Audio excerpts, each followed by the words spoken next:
ஓகேங்களா? இன்னைக்கு தலைப்பு வந்து ட்ராட் ப்ரூக் விடோ. ஓகேயா? அதாவது பஞ்சம் வந்து சாப்பாடுக்கு, தண்ணீர் பஞ்சம். தண்ணீர் பஞ்சத்துக்கு தமிழில் வேறு என்ன வரும்? தண்ணீர் பஞ்சம் தானே. ஒரு மாதிரி தண்ணீர் பஞ்சம், அதுக்கப்புறம் ஓடை, நீரோடை, அதுக்கப்புறம் வந்து விதவை. இதுதான் தலைப்பு. இந்த தலைப்பை வச்சு ஒரு அளவுக்கு கணிச்சிருப்பீங்க. நானும் இந்த இந்த ஒரு பர்டிகுலர் பேசேஜ், இந்த ஒரு பகுதியை வந்து அநேக வேலைகளில் வந்து நான் வந்து வாசிச்சிருக்கேன். இது ரொம்ப பாப்புலரான, ரொம்ப எல்லாருக்கும் தெரிஞ்ச ஒரு தேவ மனுஷன் எலைஜா அப்படின்னு, எலியா தமிழில் எல்லாருக்கும் வந்து நல்ல பரிச்சயமான ஒரு தேவ மனுஷன். ஓகே. ஆனால் அவருடைய வாழ்க்கையில் இந்த புத்தகத்தில் வந்து நீங்கள் ஆழமாக பார்த்தீங்க அப்படின்னா அநேக காரியங்கள் வந்து மைண்ட் ப்ளோயிங்காக இருக்கும். நான் என்றைக்கும் சொல்கிற மாதிரி எங்கே போனாலும் எனக்கு கொடுக்கப்பட்ட இந்த பொக்கிஷன், அதாவது இந்த ஆப்பர்ச்சுனிட்டி, எனக்கு காட் கொடுத்த ஒரு ஆப்பர்ச்சுனிட்டி. ஆஃப்கோர்ஸ் பாஸ்டர் ஃப்ரான்சிஸ் மூலியமாகவும் கேரளக்கா மூலியமாகவும் வரும்போதெல்லாம் வந்து நம்பி இந்த இடத்த கொடுக்குறாங்க. ஓகே. அந்த இடத்துல நான் கடவுள்கிட்ட கேட்குறதுலாம் கர்த்தர்கிட்ட கேட்கலாம் ஒரே விஷயந்தான். இந்த இடத்த விட்டு நான் கடந்து போகும் பொழுது அந்த 1/2 hour 45 minutes முன்னாடி அப்புறம் நீங்கள் கர்த்தருக்குள்ளாக ஒரு 5% எக்ஸ்ட்ராவாக நாலேஜ் வந்துருந்துச்சுன்னா நான் வந்து சந்தோஷமாக போவேன். அவ்வளோதான். அதுக்கப்புறம் மரணம் வந்தாலும் ஐம் ஹாப்பி. என் மூலியமாக நீங்கள் 5% கடவுளை பற்றி, கர்த்தரை பற்றி, இயேசுவை பற்றி தெரிஞ்சுக்கிட்டீங்க அப்படின்னு சொன்னால், வேத புத்தகத்தில் இருந்து நீங்கள் அறிஞ்சிக்க முடியும் அப்படின்னு சொன்னால், அது என்னுடைய மிகப்பெரிய வெற்றியாக நான் பார்க்குறேன். ஏன்னா ஏற்கனவே சொன்ன மாதிரி எங்கள் முழு குடும்பமும் ஒரு இந்து குடும்பமாக இருந்து வேத வசனங்கள், அதாவது இந்து வேதங்களில் வந்து நல்லா ஒரு ஆழமாக ஊறி போன ஒரு குடும்பம். அப்படிப்பட்ட குடும்பத்தை கர்த்தர் வந்து தெரிந்து கொண்டு ரட்சிக்கும் போது அவர் எப்படி வேத வசனத்தின் மூலியமாக வெளிப்படுறாருங்கிறது ரொம்ப ஆச்சரியமாக இருக்கும். இந்த இறுதி காலத்தில், கடைசி காலத்தில் பிசாசானவன் எப்படியெல்லாம் நம்மளுடைய கவனத்தை திருறான் அப்படின்னு சொன்னால், உட்காந்து வேத வசனத்தை வாசிக்கிறதுக்கு நம்ம நேரம் பத்தல. ஆகையினால தவறான முழுமையற்ற தேவனுடைய ப்ராமிஸ், கர்த்தர் உன்னை வாழாக்காமல் தலையாக்குவார், உன்னை வந்து கீழாக்காமல் மேலாக்குவார், நான் உன்னை விடுவிப்பேன், நான் உன்னை வந்து இப்படிலாம் பைபிள்லேயே இருக்கும். காட் வந்து என்ன சொல்லுவார்னா, தீர்க்கதரிசிகள் சொல்லுவார், டேய் நல்லா சொல்லவே இல்லையடா, இப்படிலாம் தப்பாக நினச்சிட்டு இருக்காங்க, நான் தான் உங்களை பாபிலோனுக்கு அனுப்புகிறேன், நீங்கள் பண்ணதுக்கு தான் உங்களை அனுப்புகிறேன், நீங்கள் அங்கே பட போகிறீங்க அப்படின்னு அவரே சொல்லுவார். அப்போ நம்ம வேத வசனத்தில் காலத்துக்கும் நேரத்துக்கு ஏற்றவாறு கடவுள் நம்மளோட பேசுவார். சில நேரில் கர்த்தர் என்ன சொல்லுவார்னா, இந்த பாடு நான் உனக்கு அனுப்புகிறேன். ஆனால் பிசாசு என்ன நம்ம சொல்லுவோம், இந்த பாடு கர்த்தரிடத்திலிருந்து வரவில்லை, இது உன்னுடைய தவறினால் வருகிறது அப்படின்னு. ஆனால் நமக்கு வர பாடு ஒரே மாதிரி தான் இருக்கும். ஃபார் எக்ஸாம்பிள், உங்களுக்கு வந்து கீழே வந்து காலை உடச்சிருப்பீங்க, அது நம்மளோட கவலையனமாக இருக்கலாம், பிசாசோட வேலையாக இருக்கலாம், இல்லை கடவுள் நமக்கு அனுமதித்து நடக்கக்கூடிய ஒரு விஷயமா கூட இருக்கலாம்.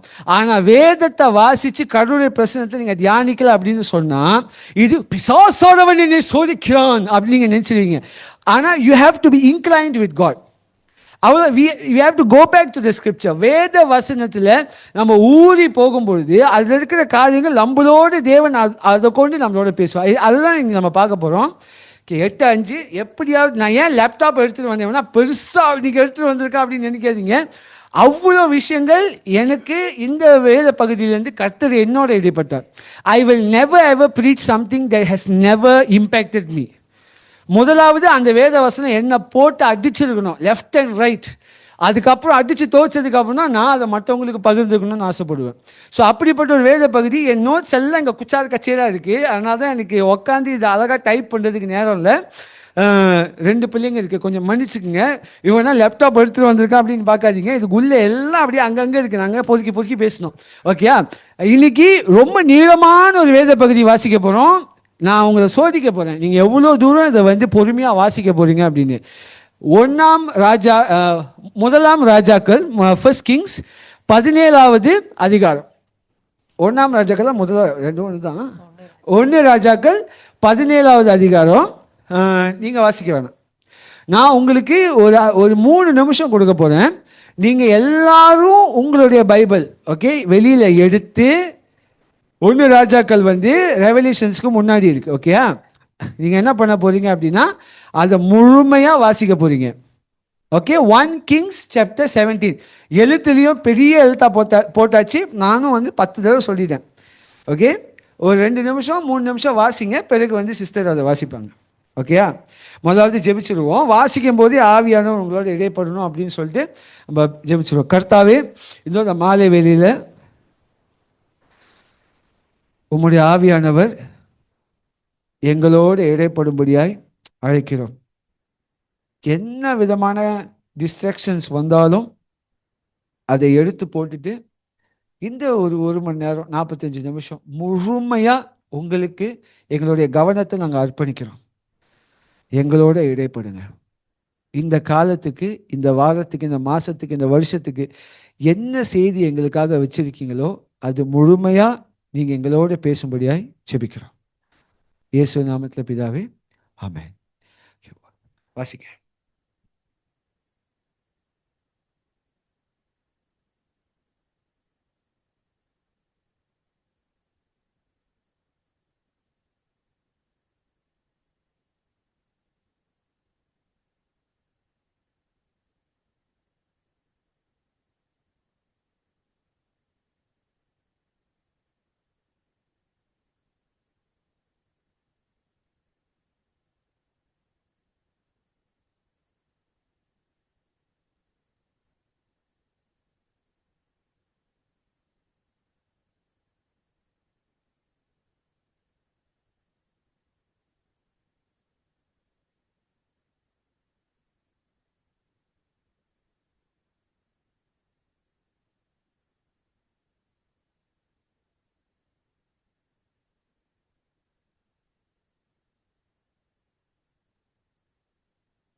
வாசிங்க. கீலேயாத்தின் குடிகளிலே திஸ்பியன் ஆகிய எலியா ஆகாபை நோக்கி, என் வாக்கின்படியே அன்றி இந்த வருஷங்களிலே பனியும் மழையும் பெய்யாதிருக்கும் என்று இஸ்ரவேலின் தேவனாகிய கர்த்தருக்கு முன்பாக நிற்கிற நான் அவருடைய ஜீவனை கொண்டு சொல்லுகிறேன் என்றான். பின்பு கர்த்தருடைய வார்த்தை அவனுக்கு உண்டாயிற்று. அவர், நீ இவ்விடத்தை விட்டு கீழ்திசையை நோக்கி போய் யோர்தானுக்கு நேராய் இருக்கிற கேரித் ஆற்றண்டையில் ஒளித்து கொண்டிரு. அந்த ஆற்றின் தண்ணீரை குடிப்பாய். அங்கே உன்னை போஷிக்க காகங்களுக்கு கட்டளையிடுவேன் என்றார். அவன் போய் கர்த்தருடைய வார்த்தையின்படியே யோர்தானுக்கு நேராய் இருக்கிற கேரித் ஆற்றண்டையிலே தங்கியிருந்தான். காகங்கள் அவனுக்கு விடிய காலத்தில் அப்பமும் இறைச்சியும் சாயங்காலத்தில் அப்பமும் இறைச்சியும் கொண்டு வந்தது. தாகத்திற்கு அந்த ஆற்றின் தண்ணீரை குடித்தான். தேசத்தில் மழை பெய்யாதபடியினால் சில நாளுக்கு பின்பு அந்த ஆறு வற்றி போயிற்று. அப்பொழுது கர்த்தருடைய வார்த்தை அவனுக்கு உண்டாயிற்று. அவர், நீ எழுந்து சீதோனுக்கு அடுத்த சாரிபாத் ஊருக்கு போய் அங்கே தங்கியிரு.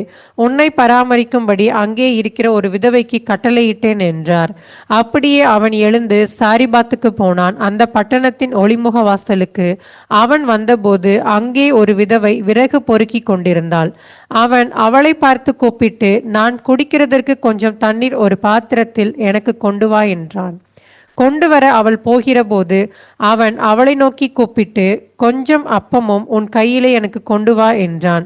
அதற்கு அவள், பானையில் ஒரு பிடி மாவும் களையத்தில் கொஞ்சம் எண்ணெயுமே அல்லாமல் என்னிடத்தில் ஒரு அடையும் இல்லை என்று உம்முடைய தேவனாகிய கர்த்தருடைய ஜீவனை கொண்டு சொல்லுகிறேன். இதோ நானும் என் குமாரனும் சாப்பிட்டு செத்து போக அதை எனக்கும் அவனுக்கும் ஆயத்தப்படுத்துகிறதற்கு 2 விறகு பொறுக்குகிறேன் என்றாள். அப்பொழுது எலியா அவளை பார்த்து, பயப்படாதே, நீ போய் உன் வார்த்தையின்படி ஆயத்தப்படுத்து. ஆனாலும் முதலில் அதிலே எனக்கு ஒரு சிறிய அடையை பண்ணி என்னிடத்தில் கொண்டு வா. பின்பு உனக்கும் உன் குமாரனுக்கும் பண்ணலாம். கர்த்தர் தேசத்தின் மேல் மழையை கட்டளையிடும் நாள் மட்டும் பானையின் மா செலவழிந்து போவதுமில்லை, கலசத்தின் எண்ணெய் குறைந்து போவதுமில்லை என்று இஸ்ரவேலின் தேவனாகிய கர்த்தர் சொல்லுகிறார் என்றான். அவள் போய் எலியாவின் சொற்படி செய்தால் அவளும் இவனும் அவள் வீட்டாரும் அநேக நாள் சாப்பிட்டார்கள். கர்த்தர் எலியாவை கொண்டு சொன்ன வார்த்தையின்படியே பானையிலே மா செலவழிந்து போகவும் இல்லை, கலசத்தின் எண்ணெய் குறைந்து போகவும் இல்லை. இவைகள் நடந்த பின்பு வீட்டுக்காரியாகிய அந்த ஸ்திரீயின் மகன் வியாதியில் விழுந்தான். அவனுடைய சுவாசம் போகும் மட்டும் அவனுடைய வியாதி அதிகரித்து கொண்டே இருந்தது. அப்பொழுது அவள் எலியாவை நோக்கி, தேவனுடைய மனுஷனே, எனக்கும் உமக்கும் என்ன? என் அக்கிரமத்தை நினைக்க பண்ணவும் என் குமாரனை சாக பண்ணவுமா என்னிடத்தில் வந்தீர் என்றாள். அதற்கு அவன், உன் குமாரனை என்னிடத்தில் தா என்று சொல்லி அவனை அவள் மடியிலிருந்து எடுத்து தான் தங்கியிருக்கிற மேல் வீட்டிலே அவனை கொண்டு போய் தன் கட்டிலின் மேல் வைத்து, என் தேவனாகிய கர்த்தாவே, நான் தங்கியிருக்க இடம் கொடுத்த இந்த விதவியின் மகனை சாக பண்ணினதினால் அவளுக்கு துக்கத்தை வருவித்தீரோ என்று கர்த்தரை நோக்கி கூப்பிட்டு, அந்த பிள்ளையின் மேல் 3 தரம் குப்புற விழுந்து, என் தேவனாகிய கர்த்தாவே, இந்த பிள்ளையின் ஆத்துமா அவனுக்குள் திரும்பி வரப்பண்ணும் என்று கர்த்தரை நோக்கி விண்ணப்பம் பண்ணினான். கர்த்தர் எலியாவின் சத்தத்தை கேட்டார். பிள்ளையினுடைய ஆத்துமா அவனுள் திரும்பி வந்தது. அவன் பிழைத்தான். அப்பொழுது எலியா பிள்ளையை எடுத்து மேல் வீட்டிலிருந்து அவனை கீழ் வீட்டிற்குள் கொண்டு வந்து அவனை அவன் தாயின் இடத்தில் கொடுத்து, பார், உன் பிள்ளை உயிரோடு இருக்கிறான் என்று சொன்னான். அப்பொழுது அந்த ஸ்திரீ எலியாவை நோக்கி, நீர் தேவனுடைய மனுஷன் என்றும் உம்முடைய வாயிலிருந்து பிறக்கும் கர்த்தரின் வார்த்தை உண்மை என்றும் இதனால் இப்போது அறிந்திருக்கிறேன் என்றாள். ஆமென். இதில் இருக்கிற ஒரு பியூட்டிஃபுல்லான விஷயம் என்ன அப்படின்னா, இது இயேசு வரத்துக்கு பல ஆயிரம் வருஷத்துக்கு முன்பதாக எழுதப்பட்ட ஒரு வேத பகுதி. இதனுடைய ஒரிஜினல் அதனுடைய ஸ்க்ரோல்ஸை வந்து எருசலேமில் பல வருடங்களுக்கு, பல நூற்றாண்டுக்கு முன்னாடி வந்து கண்டுபிடிச்சிருக்காங்க. அதாவது இது உண்மையிலேயே ஒரு நபர் வந்து, இப்போ நீங்கள் ஒரு விஷயம் நடக்குது, மீட்டிங்கில் உட்காந்து மினிட்ஸ் எடுக்கிறவங்க இருக்காங்களே, அப்படி எடுத்த மினிட்ஸ் தான் இது. அதாவது அங்கே நடந்த விஷயங்களை அப்படியே எழுதி அந்த ஒரு ஸ்க்ரோல் எழுதி அந்த ஏன்னா ஆகாப் ராஜா அப்படிங்கிறது கட்டுக்கடை கிடையாது, அது வந்து நிஜமான ஒரு ராஜா. அப்படி அந்த காலகட்டத்தை குறிக்கிறாங்க அப்படின்னா அந்த டேட்டு டைமை போட்டு மினிட்ஸ் எழுதுறாங்க. அப்போ இந்த மினிட்ஸுங்கிறது ஒரு மனுஷனால் எழுதப்படுகிற ஒரு மினிட்ஸாக இருந்தாலும் கூட அது கர்த்தரால் ஏவப்பட்டு கர்த்தர் அவனை கொண்டு எழுதின காரியங்களில் எப்படி தம்மைத்தான் கர்த்தர் வெளிப்படுத்தி கொள்கிறாருங்கிறத நம்ம பார்க்க போகிறோம். இதுக்கும் புதிய ஏற்பாடுக்கும் இதுக்கும் இயேசுவுக்கும் இதுக்கும் நம்மளுக்குமே ஒரு பெரிய தொடர்பு இருக்குது. அது எழுதினவனுக்கும் தெரியாது, அப்போ படித்தவனுக்கும் தெரியாது. இப்போ நம்ம படிக்கும் போது ஆவியானவர் பொக்கிஷங்களை அப்படியே அள்ளி இறைப்பார் நம்மக்கிட்ட. You believe it. நீங்கள் ஆவியானவரோடு இந்த வசனத்தை திருப்பி வாசிக்கும் பொழுது அவ்வளோ விஷயங்கள் உங்களோட பேசுவார். அதுதான் என்னுடைய தாகம். அவர் நிச்சயமாக பேசுகிற தேவன். என் தேவன் ஜீவனுள்ள தேவன், பேசுகிற தேவன். And I want him to talk to you and you have to open your heart, your ears, your attention to Christ Jesus. And his Holy Spirit will speak to you. This is a promise. Amen. இப்போ முதலாவது இங்கே என்ன நடந்துச்சுங்கிறத வந்து ஒரு சம்மரியாக நான் சொல்கிறேன். Okay, ஒரு ஷார்ட்டாக ஸ்வீட்டாக சொல்லணும் அப்படின்னா, இந்த ஒரு ஊரில் வந்து ஒரு கெட்ட ராஜா இருந்தான். இந்த ராஜாவுக்கு பேர் என்னது? ஆகாப். இந்த ராஜா வந்து மிக மோசமான ஒரு ராஜா. ஒரு நாள் இந்த ராஜாவுக்கு முன்பதாக தேவ மனுஷன் ஒருவர், அதாவது எலிஜா அப்படின்னு சொல்லக்கூடிய திஷ்பைட் என்கிற ஒரு ஊரில் இருந்து வர, டிஷ்ப் அப்படின்னு நினைக்கிறேன், அந்த ஊர்லேருந்து வரக்கூடிய இந்த எலிஜா வந்து போயிட்டு என்ன சொல்கிறார் அப்படின்னா, இஸ்ரவேலின் தேவனுக்கு அவர் முன்பதாக நின்று நான் சொல்கிறேன், இந்த ஊரில் நான் சொல்கிற வரைக்கும் மழை வராது. இங்கிலீஷில் நோ ரெயின் நோ டியூ, பனி துளி கூட விழாது, ஒரு சொட்டு தண்ணி கூட ஆகாயத்துலேருந்து வராது, என் வார்த்தை வர வரைக்கும் வராது அப்படின்னு சொல்லிட்டு இவர் பாட்டுக்கு ஸ்லோ மோஷனில் அந்த இடத்த விட்டு கிளம்புறாரு. பேக்ரவுண்டில் மியூசிக் வருது. சொல்லிட்டு எங்கே போகிறாரு அப்படின்னா, தேவனிடத்துலேருந்து ஒரு வார்த்தை வருது, ஐயா எலிஜா நீ பேசி கெத்தா வந்துட்டா, இப்போ என்ன பண்ணு, நீ போய் லெஃப்ட் எடுத்து ரைட் எடுத்து நீ போனோன்னா அங்கே வந்து ஒரு ஓடை வரும், அது அந்த ஓடையில் போயிட்டு நீ வந்து கொஞ்ச நாள் இரு, ஓகே, நான் சொல்கிற வரைக்கும் நீ அங்கே இரு அப்படின்னு. அந்த ஓடையில் பார்த்தீங்கன்னா தண்ணி வந்துக்கிட்டே இருக்குது.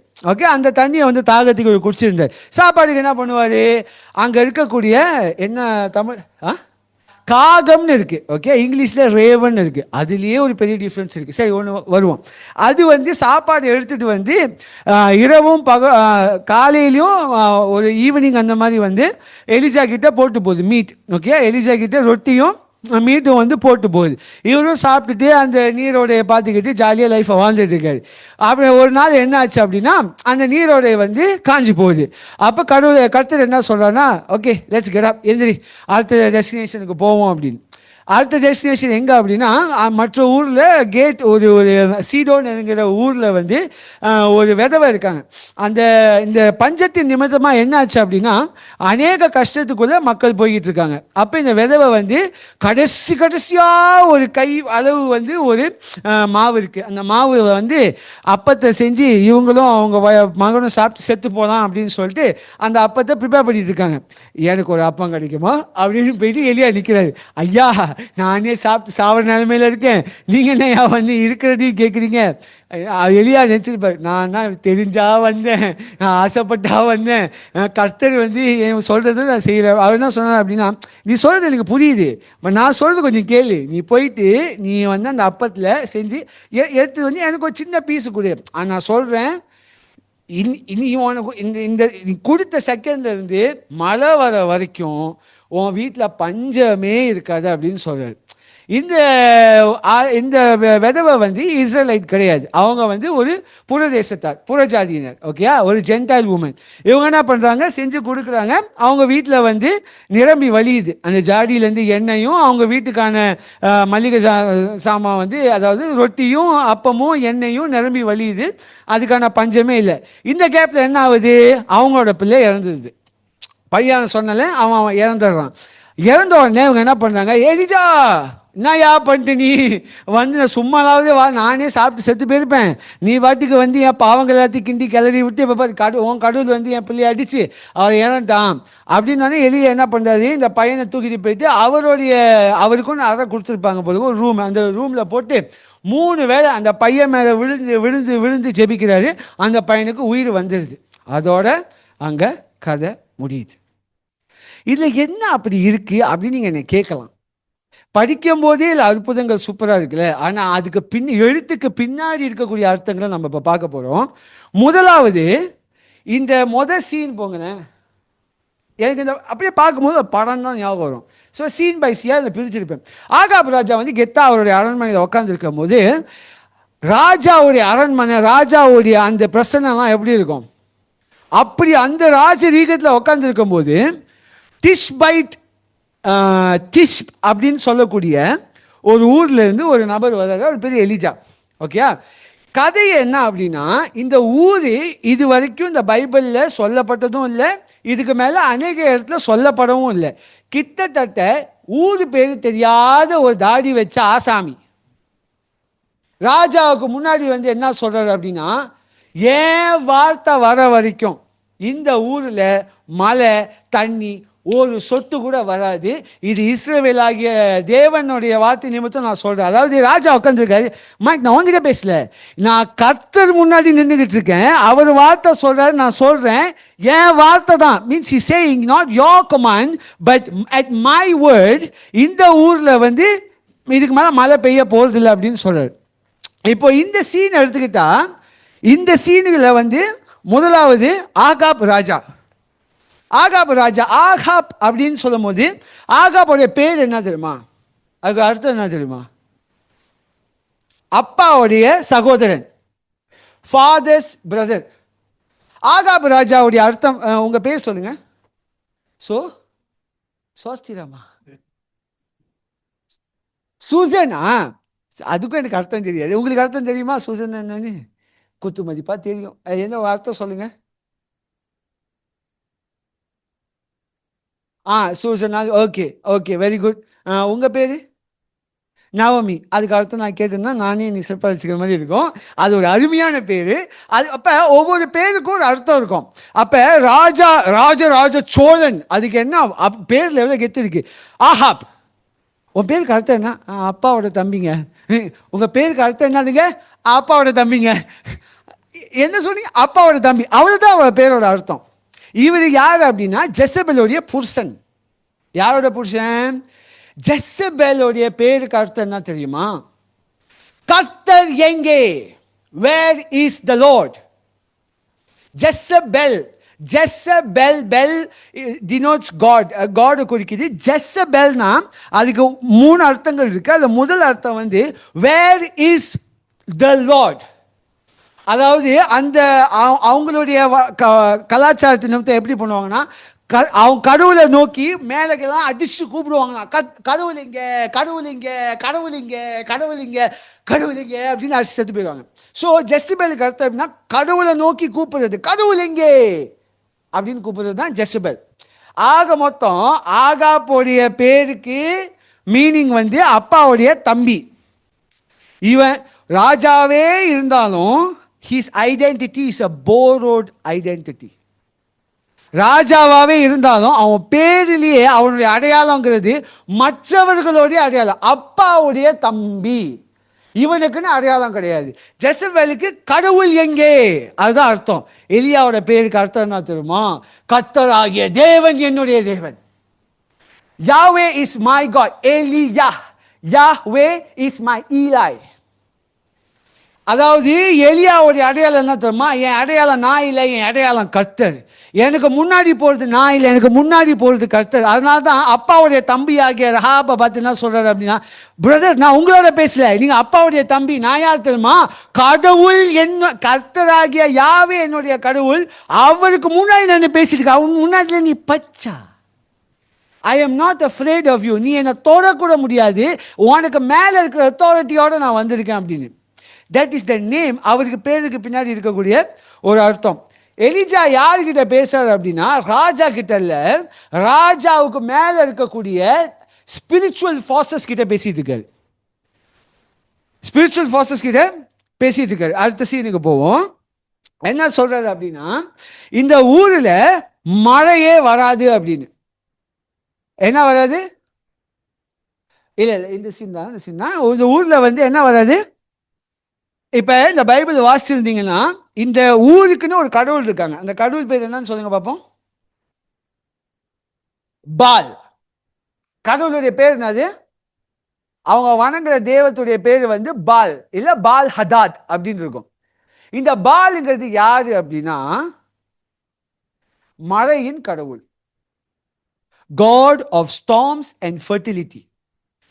அதாவது ஃபர்டிலிட்டி வந்து தமிழில் வந்து எப்படி சொல்கிறதுன்னா, ப்ராஸ்பெரிட்டி.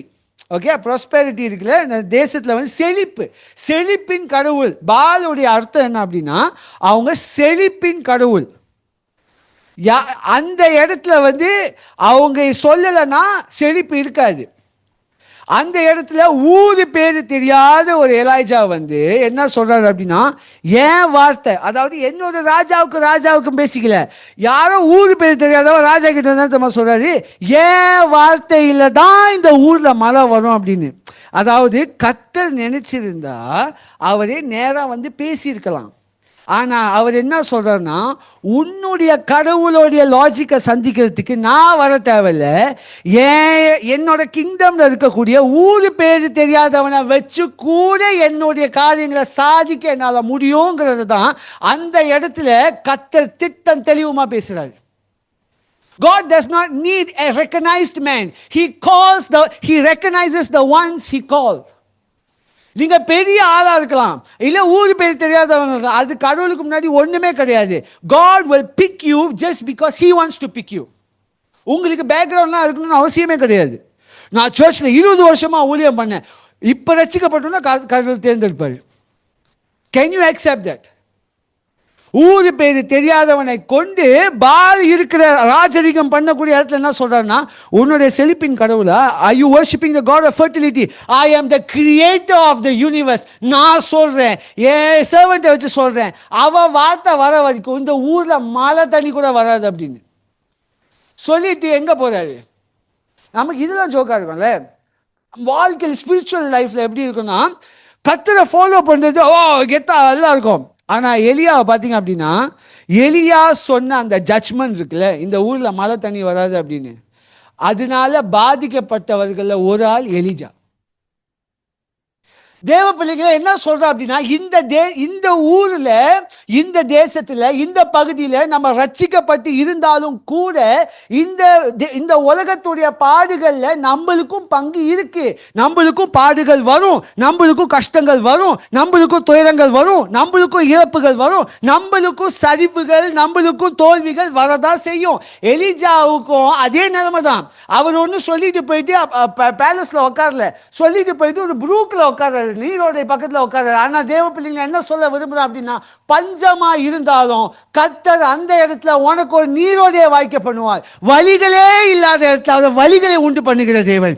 அந்த இடத்துல பஞ்சமாவே இருக்காது, அந்த பஞ்சத்தை நீ பார்ப்ப, அந்த பஞ்சத்தின் மத்தியில கர்த்தர் உனக்கு ப்ரொவிஷனை கொடுப்பாரு, ப்ரொடெக்ஷனை கொடுப்பாரு. That is God's pure grace giving you unmerited love, not because you're a good person, because he loves you. அந்த இடத்துல அவன் நீங்க என்ன கர்த்தர் என்னை பயன்படுத்துகிறார், நான் ஜெட்ல தான் பறப்பேன், கர்த்தர் என்னை பயன்படுத்துகிறார், நான் டிரைவர் வச்சு தான் காடியில் வந்து இறங்குவேன், நான் ஐபோன் 17 ப்ரோ மேக்ஸ் தான் பாய்ப்பேன், நான் கோட் ஷூட் போட்டு நான் வந்து சர்ச் சர்வீஸ் ஆரம்பிக்குதா நான் வர்ஷிப்புக்கு வர மாட்டேன், ஸ்பெஷல் ஸ்பீக்கர்னா நான் பேசுறதுக்கு மட்டும்தான் வருவேன், மற்றவங்கலாம் நின்று ஆராதிக்கும் போது நான் உட்காந்து ஆராதிப்பேன். நீங்க என்ன வேணாலும் சொல்லிக்கலாம். ஆனா கர்த்தர் அவன் அந்த இடத்துல ராஜா கிட்ட பேசிட்டு he was affected by the very life that he pronounced on other people. இன்னைக்கு நீங்களும் நானும் கர்த்தருடைய ரட்சிப்பை மற்றவங்களுக்கு சொல்றதுக்கு, மற்றவங்க வியாதியா இருக்கலாம், அவங்க வீட்டில் ஒரு இறப்பு நடந்திருக்கலாம், அவங்களுக்கு ஒரு டிவோர்ஸ் ஆகிருக்கலாம், அவங்களுக்கு ஒரு பிரச்சனை இருக்கலாம். நீங்க என்ன நினைச்சிடக்கூடாது, நான் கர்த்தரால ரட்சிக்கப்பட்டதுனால இதெல்லாம் எனக்கு நடக்காது அப்படின்னு. இல்லை இல்லை இல்லை இல்லை, அது கர்த்தர் சொல்லலை. இது எல்லாம் வந்தாலும் இவைகள் மத்தியில் நான் உன்னை பலத்தை கொண்டு நான் நடத்துவேன். Not with your strength but with my strength. நீரோடை வராத இடத்துல நான் வர பண்ணி உனக்கு நான் போஷிப்பேன். Because I created you like how I created the heavens and the earth. அந்த இடத்துல என்ன நடக்குதுன்னா நீரோடை வருது, அந்த நீரோடையில வந்து தண்ணி வருது.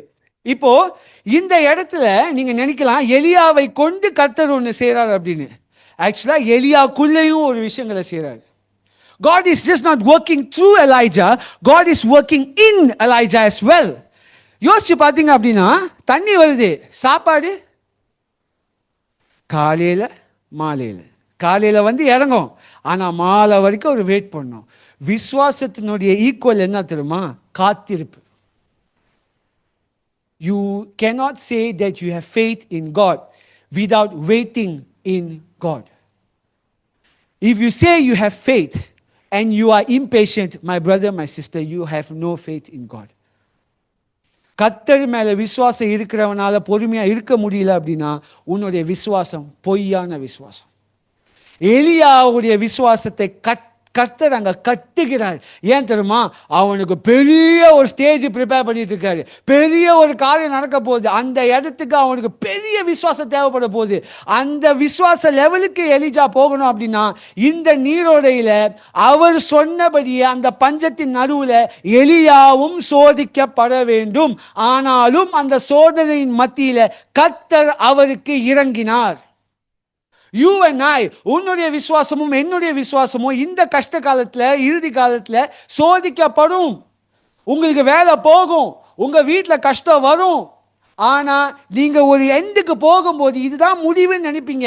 ஆனா கர்த்தர் அது எக்ஸ்டெண்ட் பண்ணுவார். இதுதான் முடிவுன்னு நினைப்பீங்க, கர்த்தர் எக்ஸ்டெண்ட் பண்ணுவார். என் வேலை போகும்போது எனக்கு இன்னும் இன்டர்வியூ வரலையே, எனக்கு இன்னும் எதுவும் நடக்கலையே நினைப்பீங்க. டக்குன்னு நாளைக்கு காலையில் ஒரு இமெயில் வரும், டக்குன்னு ஒரு கதவு திறக்கும், டக்குன்னு கர்த்தரை சந்திப்பார். ஆனா அந்த டக்குன்னு நடக்கிற வரைக்கும், அந்த டக்கு வரைக்கும் நீங்க போகணுமே, டக்கு வரைக்கும் நீங்க போகணும். ஒரு ஸ்டூடெண்ட் இருந்தாங்க, நல்லா படிச்சுட்டு அவங்க என்ன பண்ணிட்டாங்க அப்படின்னா அவ்வளோ ப்ரெஷர், ஏ வாங்கணும் வீட்டில் அடிச்சு சொல்லி வளர்ப்பாங்க. நாளைக்கு ரிசல்ட் வரப்போகுது. Today she committed suicide. ரிசல்ட்ல 10 A's. She couldn't face the pressure. But if you follow God, hold on. Elijah had to wait. தேவ மனுஷனாவே இருந்தாலும் காலையில சாப்பாடு வந்து இறங்கும், ஓகே லாலாமு வந்துட்டு போயிடுச்சு, கிராப் வந்துட்டு போயிடுச்சு, இனி சாயங்காலம் வரைக்கும் வெயிட் பண்ணுமே, சாயங்காலம் வருமா வராது பார்த்தா டைமுக்கு வரும். இப்படி ஒவ்வொரு நாளும் கர்த்தரிடத்தில் காத்திருக்க எலிஜா கற்றுக்கிட்டார். அது எதை கொண்டு கர்த்தர் தேவனுடைய எலிஜாவுடைய பசியை சந்திச்சார் தெரியுமா? இங்க பால் யாருன்னா இந்த நேச்சர் அதிகாரம் பண்ணக்கூடிய ஒரு பெரிய கடவுளா அந்த ஊரே பார்த்துட்டு இருந்துச்சு. கடவுள்லாம் ஒரு கடவுளே கிடையாது, இஸ்ரவேலின் தேவனா இவனா தேவையே இல்லை அப்படின்னு கடவுளை தூக்கி போட்டு பாலுன்னு ஒரு சிலையை செஞ்சு அவங்க வணங்கிட்டு இருந்தாங்க. அதாவது இந்த இந்த இந்த ஒட்டுமொத்த நேச்சருக்கே இந்த ஃபர்டிலிட்டி காட்னா அவங்க தானா. He is a god of storm. அவர் தான் தார் காட் மாதிரி. சொன்னா மின்னல் வருமா, சொன்னா மழை வருமா. இந்த இடத்துல கர்த்தர் என்ன பண்றாரு அப்படின்னா, ஹலோ இதை எல்லாம் அந்த சராசரத்தை வார்த்தையினால உண்டு பண்ண நான் வந்து எதை கொண்டு பசியை நான் சந்திப்பேன் அப்படின்னு சொன்னா, இந்த காகம் வந்து காக்கா நம்ம காக்காவே இருக்கிறதுலே மோசமானது ஒன்று. அதுக்கு நெஸ்ட் கிடையாது தெரியுமா? காக்காவுக்கு வந்து கூடு கிடையாது, மற்ற குருவியோட கூட போயிட்டு கழிச்சு விடும். அதுக்கு கூடு கட்ட தெரியாது. நீங்கள் சாப்பாடு புறாவுக்கு போட்டிங்கன்னா காக்காவும் வந்து உட்காந்துருக்கும். மற்றவங்க அடித்து பிடுங்குற ஸ்கேவெஞ்சர் பேர்டு, பொனந்தின்னி கேட்டகரியில் வர்றது தான் காக்கா. ரேவன் பார்த்தீங்கன்னா அந்த காக்கா மாதிரியே, ஆனால் இன்னும் பெருசாக கழுகு மாதிரி இருக்கும், வில்டர்னஸில் இருக்கும். இந்த ரேவன் எதை குறிக்குது அப்படின்னா, இந்த பெரிய காகம் எதை குறிக்குது அப்படின்னா, அந்த இடத்துல வந்து பஞ்சங்கள், அந்த இடத்துல வந்து சாப்பாடு பற்றாக்குறையினால அதிகமாக இருக்குது அப்படின்னா, அந்த இடத்துல வந்து இந்த ரேவன்ஸ் நிறையா பார்ப்பீங்க. இந்த நெக்ஸ்ட்டுக்கு போங்க. இந்த ரேவன்ஸ் எதை குறிக்குது அப்படின்னா, அந்த இடத்துல வந்து பஞ்சம் இருக்குது அப்படின்னு வந்து அதை காட்டுது. இந்த ரேவன் வந்து தனக்கு சாப்பாடு இருக்கிறது தான் முதன்மையாக இருக்கும். It's a scavenger bird. It steals food. It hunts food. It does not take food and give it to others. அதுக்கு அந்த ஹாப்பி மனப்பான்மை கிடையாது. மற்றவங்களோட சாப்பாடு அடிச்சு போடுவோம். இங்க கர்த்தர் என்ன காட்டுறார் அப்படின்னா, I have the nature in my complete control.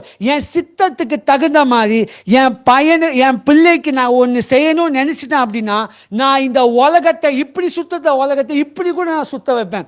God will bend the nature to fulfill what he promised you if you please him, if you are faithful to him. I'm telling you the truth. நான் over இதை பார்த்துருக்கேன். கர்த்தருக்கு பிரியமா நடக்கிறவங்க வாழ்க்கையில கர்த்தர் இந்த உலகத்தை அந்த சாஸ்திரத்தை கூட அப்படியே வந்து அவருடைய கட்டுப்பாட்டுகளை கொண்டு வந்து உங்களுக்கு இறங்குவார். I'm telling you the truth.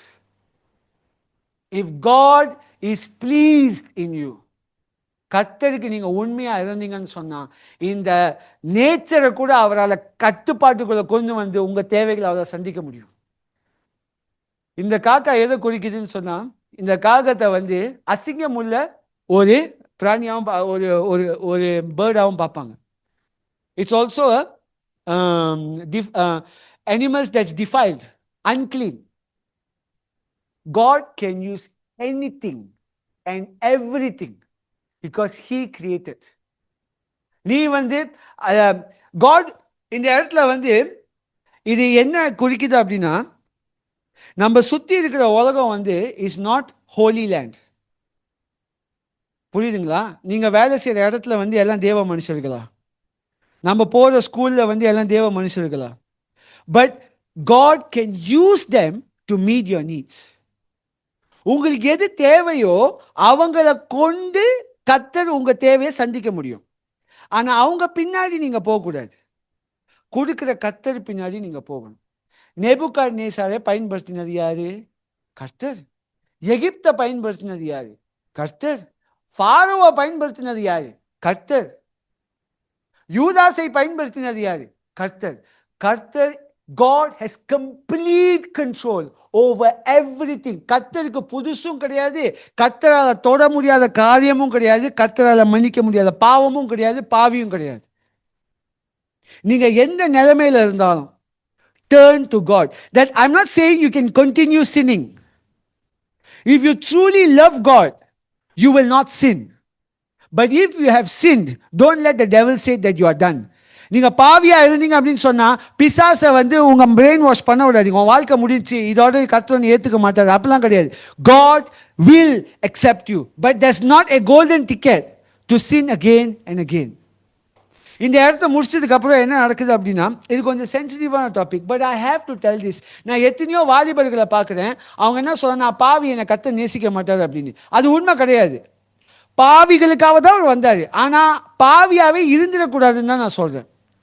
எலியாவுக்கு அந்த காகத்தை கொண்டு சாப்பாடு கொடுத்தது கர்த்தர். ஆனால் அந்த காகத்தின் பின்னாடி போய் காகத்துக்கு ஒரு சிலையை கட்டி காகத்தை வணங்க சொல்லல. ஏன்னா எலியா அது நன்றி சொன்னது கர்த்தர்கிட்ட.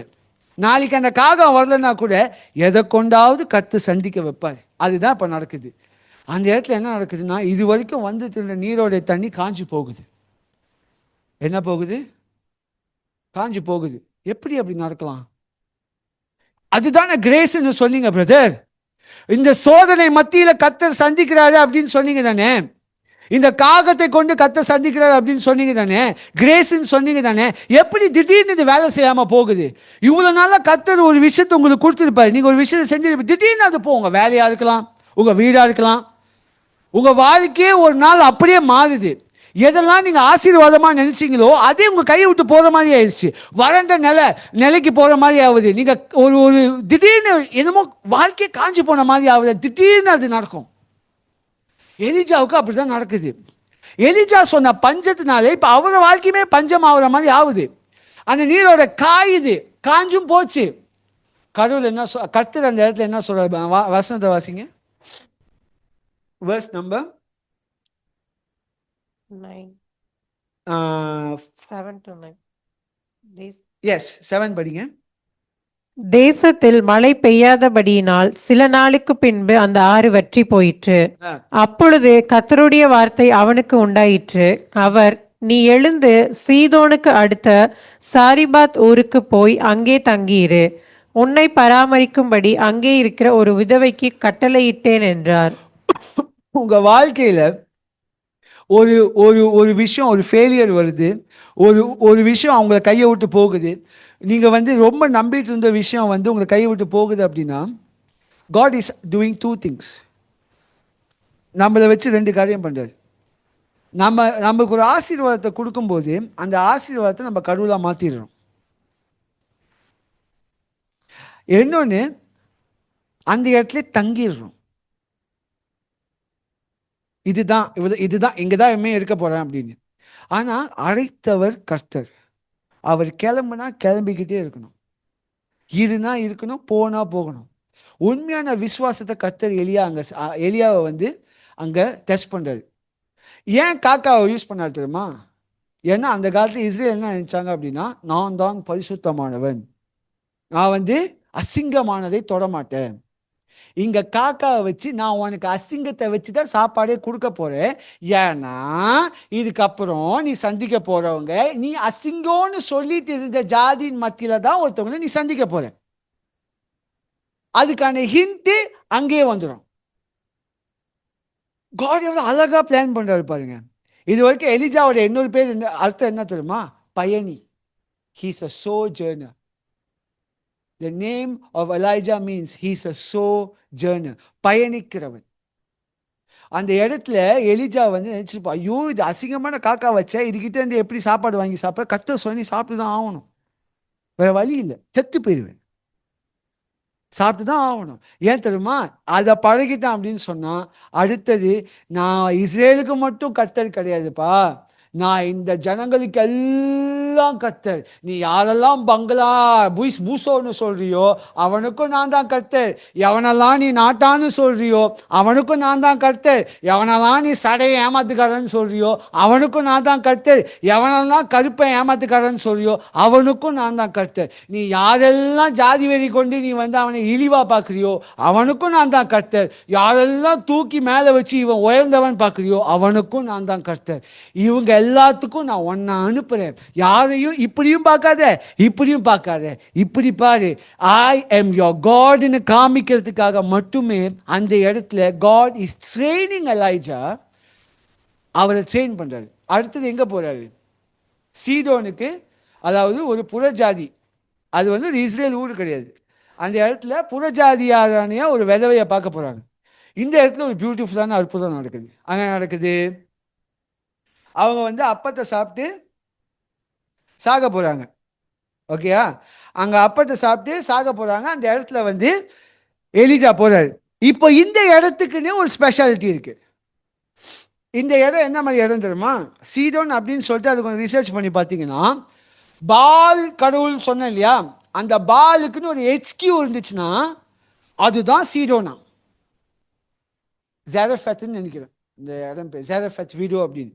அதை ஏன் காட் எழுதுறாரு அப்படின்னா, காட் மைண்ட் வாய்ஸ்ல பேசினா, என்னமோ உன் கடவுளோட HQன்னு சொன்னீங்க, அதான் செழிப்பின் கடவுள்னு சொன்னீங்க, அதான் நீ மலையின் கடவுள்னு சொன்னீங்க. அந்த இடத்துல ஒரு விதவைக்கு கூட சாப்பாடு இல்லாம போச்சு, சாக போறா. ஆனா நான் அவளையும் போஷித்தேன். God is God of everybody. உங்களுக்கும் எனக்கும் மற்றவங்களை பார்த்து இவன் தாழ்ந்த ஜாதி, கீழ் ஜாதி, அசிங்கம் அப்படின்னு சொல்றதுக்கு தகுதியே கிடையாது. கொஞ்சம் கண்ணாடியில் பார்த்தோம் அப்படின்னா நம்மளே எவ்வளோ அழுக்குன்னு நம்மளுக்கு தெரியும். எலியாவை அங்கே கூட்டிகிட்டு போயிட்டு என்ன சொல்கிறார் அப்படின்னா, அந்த இடத்துல அந்த அந்த விதவை சொல்றா, நான் சாப்பிட்டு சாவ போறேன். ஆனா அவளுக்கு என்ன தெரிஞ்சிருக்குன்னா, உன்னுடைய தேவன் இஸ்ரவேலின் தேவன் உண்மையா சொல்றேன், எனக்கு ஒரு அப்பம் தான் இருக்கு, அதை சாப்பிட்டு நான் சாவ போறேன் அப்படின்னு.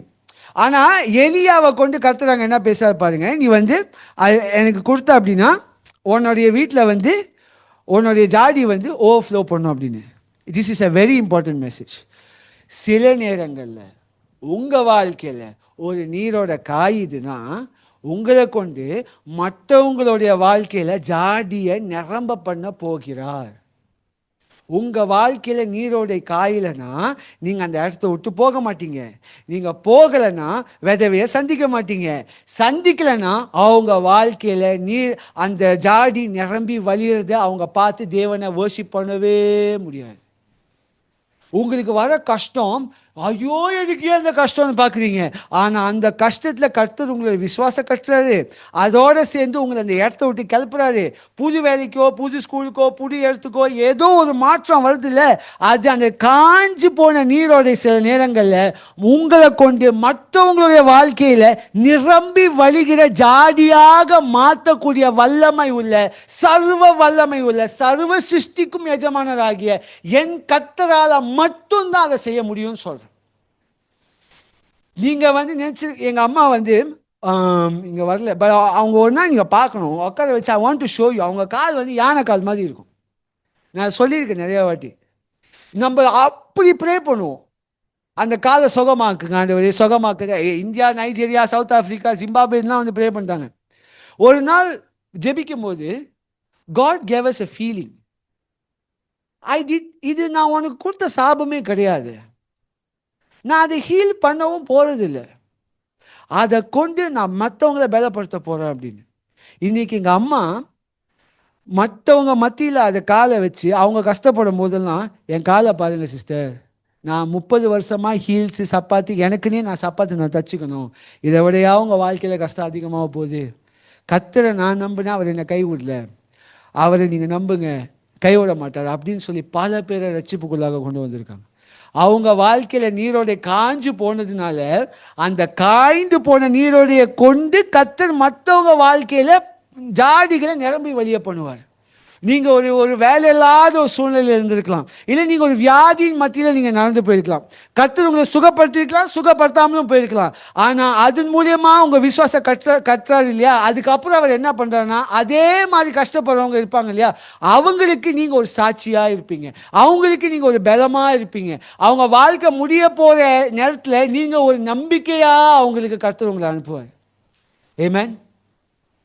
அந்த இடத்துல வந்து அந்த விதோவுக்கு அப்படி ஒரு சந்திப்பு நடக்குது. இப்போது அந்த நிகழ்வு முடிஞ்சதுக்கப்புறம் கடைசி சீன், இப்போ கடைசி சீனுக்கு வந்தாச்சு. கடைசி சீன் என்ன ஆகுது, அந்த பையனும் இறந்து போயிடுறான். இப்போது எலியாவுடைய வாழ்க்கையை பாருங்கள், ஒரு இடத்துல போகும்போது ஒரு அப் இருக்குது, ஒரு டவுன் இருக்குது, ஒரு அப் இருக்குது, ஒரு டவுன் இருக்குது. பயணம் மாதிரி எல்லா பயணத்துலையும் ஒரு அப்பு. இப்போது கடவுள் வந்து வா எலியா ஒரு சூப்பரான வேலை பண்ணிட்டாரு, அந்த இடத்துல அந்த பையன் சாப்பிட்றான்.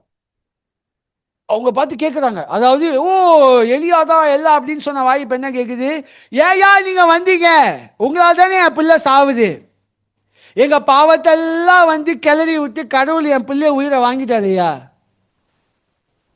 அப்படின்னு சொல்கிறாங்க. எலியா அதுக்கு ஒரு வார்த்தை பேசல, உன் பிள்ளையாண்டான என்கிட்ட கொடு.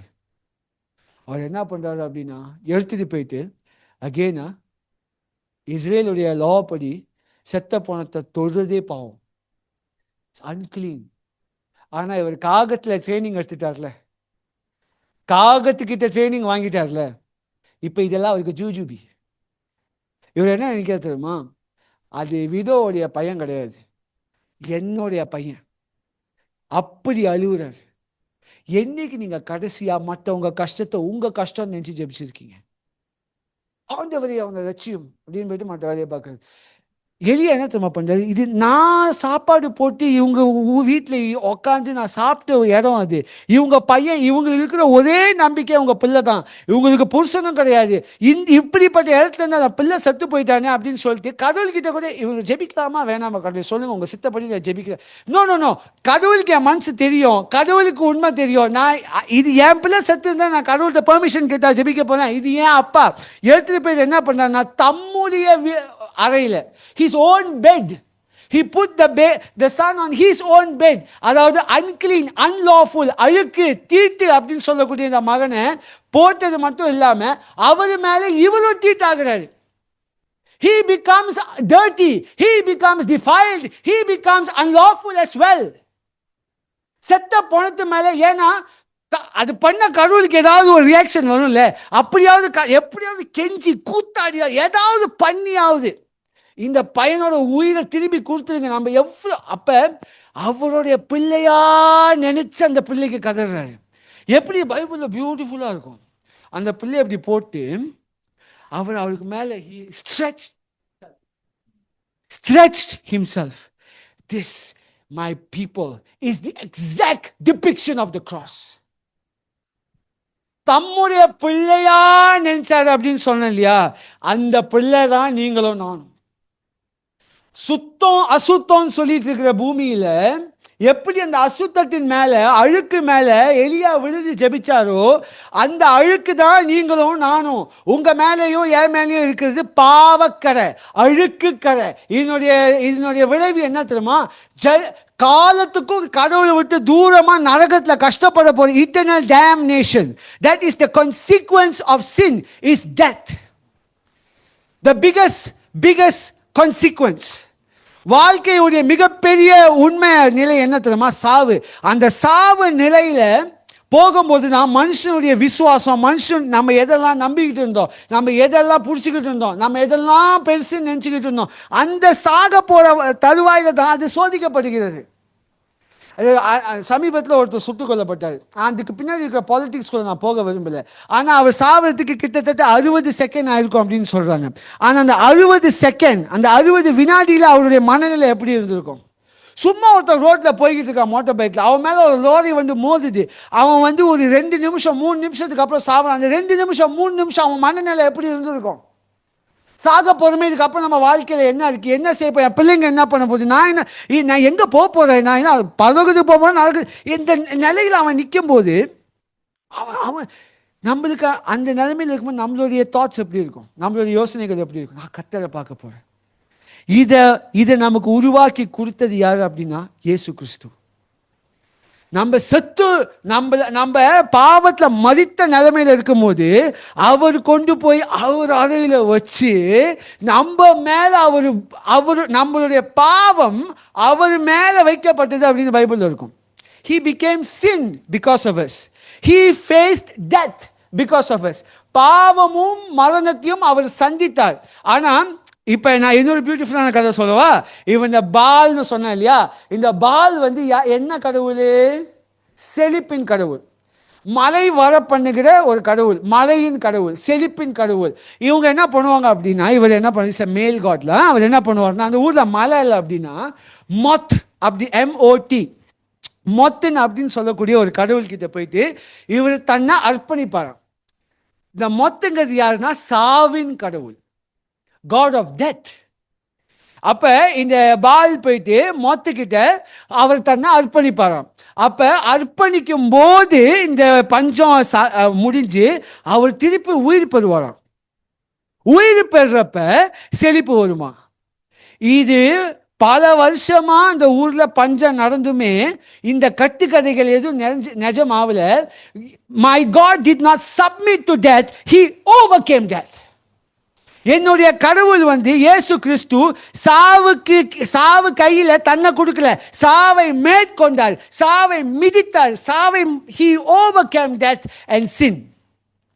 எலியா அந்த பையன் மேல படுத்தது போல நம்மளுடைய பாவமும் நம்மளுடைய சாவமும் அவர் மேல வைக்கப்பட்டதுனால அவருடைய பரிசுத்தமும் அவருடைய ரைச்சியஸ்னஸும் நம்ம மேல வந்துச்சு. And the boy became alive. அந்த பையனுக்கு மறுபடியும் உயிர் வந்தது. இந்த பாலுடைய கதை, இதை எழுதினவங்க பின்னாடி பாருங்க, கடவுள் எப்படி அதை அழகா கொண்டு வர்றாரு. இது வரைக்கும் எழுதின எலியா இங்கே போனார், இதை பண்ணார், பையனை கூட்டிகிட்டு போனார், மேலே வச்சார், ஓகே 3 வாட்டி ப்ரே பண்ணார், பையனுக்கு உயிர் வந்துச்சு. பின்னாடி இந்த கான்டெக்ட்லாம் சேர்க்கல. ஆனால் பார்த்தீங்கன்னா பால் எப்படி அந்த ஊருக்கு செழிப்பு கொண்டு வந்தாங்க, அந்த ஒரு கதையில் இருந்து உண்மையான அந்த சத்தியத்தை கடவுள் எப்படி வெளிப்படுத்தார் பாருங்க. இயேசு கிறிஸ்து அவர் என்ன பண்ணார் அப்படின்னா, நம்மளுடைய பாவத்தை அவர் மேலே சுமந்தவாசி, இனி அவருடைய நித்திய வாழ்வு, மன்னிப்பு, அவருடைய ரைட்டியஸ்னஸ் நம்மளுக்கு கொடுக்கப்பட்டது. And this is the beautiful truth. அந்த வீடியோடைய கடைசி வார்த்தை வாசிங்களேன், கடைசி வசனம். அப்பொழுது அந்த ஸ்திரீ எலியாவை நோக்கி, நீர் தேவனுடைய மனுஷன் என்றும் உம்முடைய வாயிலிருந்து பிறக்கும் கர்த்தரின் வார்த்தை உண்மை என்றும் இதனால் இப்போது அறிந்திருக்கிறேன் என்றாள். நீங்க இதெல்லாம் சந்திச்சுட்டு போனதுக்கு அப்புறம் உங்க வாழ்க்கையில இருக்கிறவங்க எல்லாம் சுத்தி நின்று இதான் சொல்லுவாங்க, இப்ப தெரியுதியா, நீ வணங்குற கடவுள் தாயா உலகத்திலே உண்மையான கடவுள், நீ பேசுறது தாயா சத்தியம். ஆனா அதுக்கு எலியா எதெல்லாம் சந்திக்க வேண்டியதா இருந்துச்சு. ஒவ்வொரு இடத்துலையும் God tested him, built him. Keyboard வாசிக்கிற மாதிரி. Let's stand up. I want to pray for you.